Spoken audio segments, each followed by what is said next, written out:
Selamat siang untuk kita semua. Ya. Seperti yang saya kasih tahu tadi, seperti saya bilang barusan, kita akan mempelajari coding dan kecerdasan artifisial. Yaitu tema sebelumnya, yaitu berpikir komputasional, praktik berpikir komputasional untuk memecahkan permasalahan kompleks. Ini tujuan capaian pembelajarannya, mengidentifikasi masalah kompleks nyata, menganalisis masalah dengan berpikir komputasional, mengembangkan solusi berbasis TI yang melalui dekomposisi, pengenalan pola, abstraksi dan algoritma, menyusun dan mengevaluasi solusi sistematis. Ya. Jadi tujuannya yaitu menjelaskan pengertian berpikir komputasional. Ya. Apa itu berpikir komputasional nanti kita bahas. Kemudian komponennya. Ya, ada 4 itu ya, dekomposisi, pattern, rekognisi atau pengenalan pola, abstraksi, algoritma dalam pemecahan masalah. Kemudian menggunakan simulasi sederhana atau representasi visual untuk menggambarkan solusi. Kemudian merefleksi dan mengevaluasi. Ya. Ya. Memahami berpikir komputasional. Ya. Berpikir komputasional atau computational thinking atau CT ya. Di situ katanya adalah metode pemecahan masalah yang terinspirasi dari cara kerja komputer ya. Ini melibatkan pemecahan masalah secara logis, penerapan teknik komputasi dan dapat diaplikasikan ke berbagai bidang. Yang pertama komponennya ada dekomposisi, yaitu memecah masalah besar menjadi bagian-bagian kecil. Di sini contohnya dibikin masalah kemacetan lalu lintas ya. Kalau masalah kemacetan lalu lintas ada faktornya. Kita bisa bagi yaitu lalu lintasnya, jumlah kendaraan dan perilaku pengendara. Misalnya ini contoh di jalan raya lah, atau faktor lain kayak di faktor kecelakaan ya, bisa menyebabkan kemacetan ya. Atau dalam masalah kamu lah contohnya sulit konsentrasi misalnya di jam 10 ya kan. Kita pecah apa masalah kira-kira. Yang pertama mungkin masalah pelajaran ya, pelajarannya dulu, kemudian pelajaran dan gurunya. Kemudian masalah perhatikan depan ya. Ya. Masalah apa lagi? Makanan ya, makanan dan minumannya. Kemudian masalah apa lagi kira-kira yang menyebabkan sulit konsentrasi? Ya tadi itu dia makanan minuman. Teknologi ya atau HP. Nah itu dia masalah dekomposisi ya. Jadi masalah yang besar kita pecahkan dulu menjadi masalah, jadi bagian-bagian kecil. Kemudian ada pola, pengenalan pola, ya, mengenali pola atau tren atau dari data atau masalah yang ada. Contohnya mengenali bahwa kemacetan lebih sering terjadi pada jam sibuk, ya benar ya, atau pas berangkat atau pulang kerja. Kemudian pengenalan pola, misalnya dalam hal konsentrasi, ya, konsentrasi siswa dalam pembelajaran, kita kenali polanya. Ya, berarti polanya ketika masuk contoh di jam 10 atau mungkin pelajaran yang bersifat menghitung, ya kan, matematika, fisika, kimia, ya. Kemudian faktor mungkin dalam hal pengajaran, guru dan materinya, ya kan. Itu dia, itu polanya. Ya, kemudian kita masuk ke abstraksi. Ya, kita di situ memilah informasi penting dan mengabaikan detail yang tidak relevan. Ya, contoh kata di situ fokus pada penyebab utama kecelakaan seperti volume kendaraan, ya bukan warna atau jenis mobil. Ya. Contohnya itu dalam kemacetan, misalnya contoh dalam sulit konsentrasi. Ya. Berarti fokus pada hal-hal yang menyebabkan tidak konsentrasi ya, bukan masalah nomor sepatu ya atau jenis baju yang kamu pakai. Jadi ini yang hampir yang cocok ya kalau untuk melakukan abstraksi ya, memilah informasi penting dan mengabaikan yang tidak relevan. Kemudian algoritma ya, katanya situ merancang langkah-langkah sistematis untuk menyelesaikan masalah. Contoh menyusun algoritma pengaturan lampu lalu lintas otomatis berdasarkan data kepadatan lalu lintas ya. Mungkin kalau kamu pernah ke kota ya kan, pasti itu dilihat dulu. Kalau di sini lampu merah, mungkin di sebelah sana atau sebelah kirinya itu sudah hijau, atau sebelah sana masih merah, ya kan? Biar bisa lewat yang sebelah kirinya itu. Ya, itu kalau di jalan raya. Kalau algoritma untuk mengatasi masalah konsentrasi, contohnya kalau masalah makanan dan minuman, ya, contohnya sebaiknya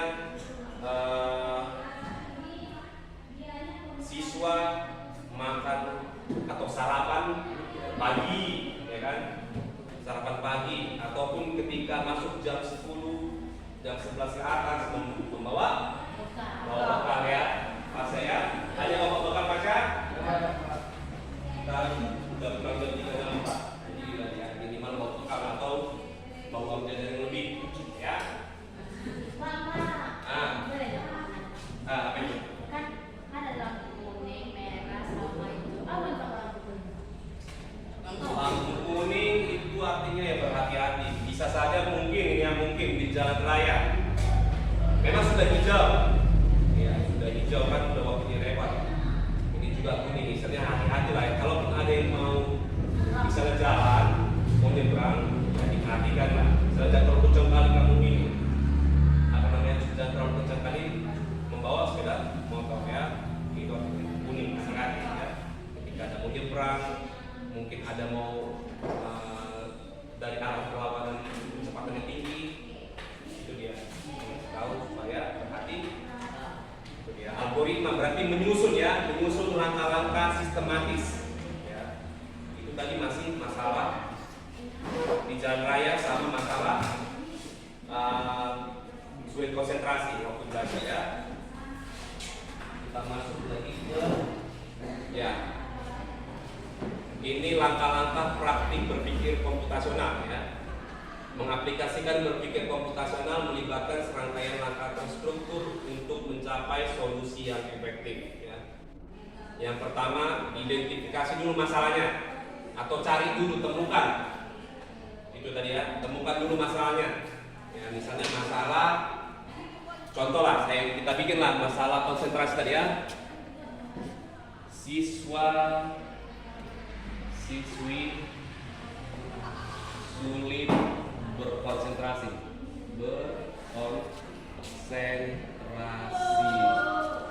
Ya, dekomposisinya ya, kata situ pecah masalah besar menjadi bagian-bagian kecil. Kita pecahkan dia. Masalah sulit konsentrasi, mungkin satu masalah di makanan dan minuman.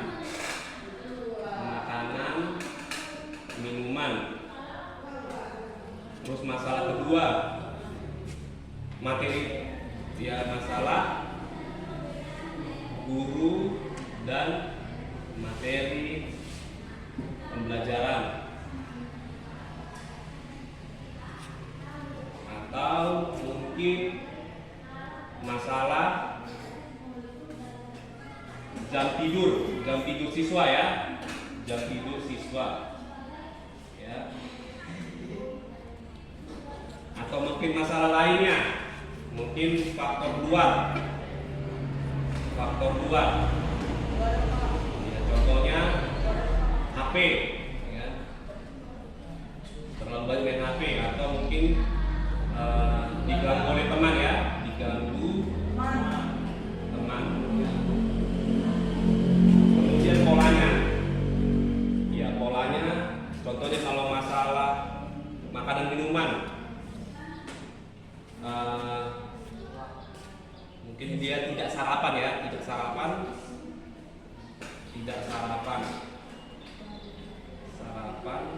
pagi kurang minum juga bisa. Kurang tidur kok. Kurang minum untuk yang bagian faktor makanan minuman ya. Kemudian abstraksi ya. Abstraksi katanya fokus pada informasi paling penting ya. Contoh kalau dia tidak sarapan, mengapa tidak sarapan? Tentunya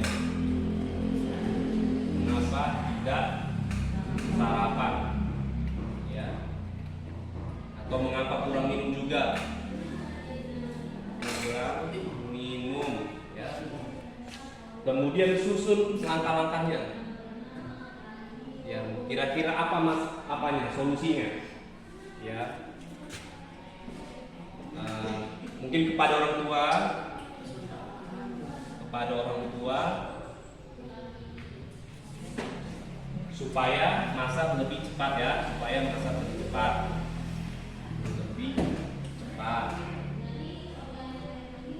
Ini juga mungkin kepada orang tua anaknya supaya diberikan bekal ya, bekal ya, bekal atau bontot ya, atau tempat air minum. Kemudian yang keenam, simulasi dan evaluasi. Ya, kalau simulasi berarti ada tindak nyatanya, ya.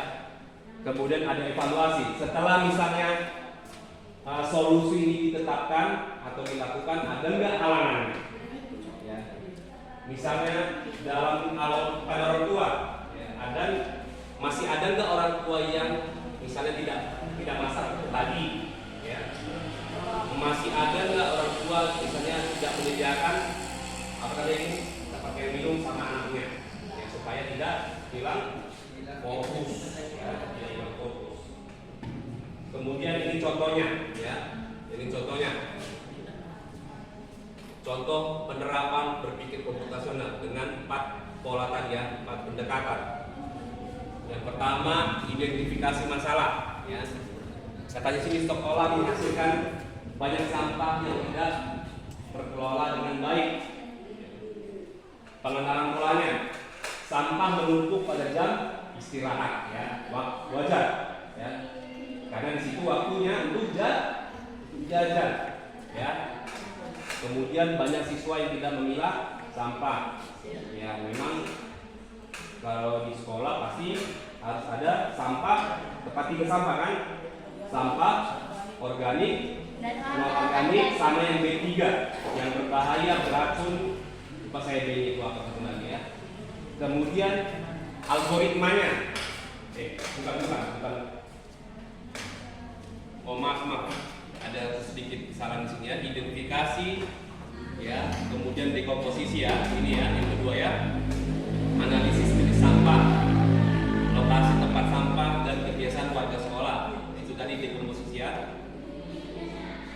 Kemudian pengenalan pola ya, sampah menumpuk pada jam istirahat ya. Banyak siswa tidak memilah sampah. Kemudian abstraksinya fokus pada edukasi pemilahan sampah dan penyediaan tempat sampah terpisah. Kemudian algoritmanya, buat poster edukasi, sediakan tempat sampah terpisah ya. Jadwalkan inspeksi mingguan. Kemudian evaluasi ya, pantau penurunan jumlah sampah yang tidak terpilah selama bulan. Ya, jadi itulah praktik penerapan berpikir komputasional ya, dengan menggunakan 4 pendekatan ya. Yang pertama itu ada ya, perhatikan apa? Apa ya Pak? Ya, mungkin mereka buka wajah mereka berdua. Jadi ada ini saya tentukan pemanggilannya. Ada 4 tadi ya, 4 pendekatan berpikir komputasional. Ya, yang pertama ada dekomposisi. Ya, dekomposisi kita pecahkan dulu masalah yang besar jadi masalah yang kecil. Ya. Kemudian kenali polanya. Ya. Kenali pola yang terjadi. Ya. Kemudian yang ketiga abstraksi. Ya. Abstraksi tadi itu fokus pada masalah yang terjadi ya. penyebabnya, bukan di luar penyebabnya ya. Kemudian algoritma, berarti susun langkah-langkahnya. Susun langkah-langkahnya, apa saja solusinya. Kemudian evaluasi, kalau sudah dilakukan, evaluasi lagi ya. Kira-kira apa yang kurang, apa yang perlu ditingkatkan. Itu ya. Oke, kita masuk ke aktivitas belajar ya. Sini katanya untuk memperdalam pemahaman dan keterampilan berpikir komputasional. Mari berpartisipasi dalam aktivitas berikut. Ya. Ini ada 4 ya, diskusi kelompok, identifikasi masalah kompleks di sekitar Anda. Ya. Misalnya ada situ kemacetan, sampah, antrian panjang. Ya. Kemudian latihan praktik ya. Gunakan lembar kerja untuk mempraktikkan dekomposisi hingga algoritma pada masalah yang dipilih. Ya. Ini simulasi digital itu opsional. Kemudian presentasi dan refleksi ya. Presentasi solusi Anda untuk merefleksikan kekuatan beserta kelemahan pendekatan yang digunakan. Ya. Jadi ya tugas kamu saat ini yaitu ya buat cari suatu permasalahan ya. Cari satu permasalahan, nanti ini saya bagi kelompok ya. Cari satu permasalahan di sekitarmu ya. Bisa contoh kayak masalah sampah, kemudian masalah tepat waktu, ketepatan waktu ya untuk siswa, atau masalah konsentrasi tadi boleh ya kamu kembangkan. Masalah apa lagi kira-kira ya? Apa itu? Iya, makanan dan minuman boleh. Terserah, pokoknya satu masalah buat seperti ini ya. Tadi kayak dekomposisi, tadi memecah masalah besar menjadi bagian-bagian kecil ya. Ini tadi contohnya memecah kemacetan lalu lintas. Ini contoh ya. Yang pertama cari dulu dekomposisinya. Pecah dulu menjadi masalah-masalah yang kecil ya. Kemudian yang kedua pengenalan pola ya. Kita di sini mengenali pola atau tren dari data atau masalah yang ada ya. Kemudian pola, lihat tren yang terjadi ya. Kemudian abstraksi ya. Kata sini memilah informasi yang penting dan mengabaikan detail yang tidak relevan ya. Berarti ini mencari informasi yang penting. Kemudian algoritma ya, berarti susun langkah-langkah penyelesaiannya dari masalah yang kamu temukan tadi ya. Nah itulah tugas kamu ya, mencari satu masalah dan susun seperti ini ya. Mulai dari dekomposisi, pengenalan pola, abstraksi, sama algoritma.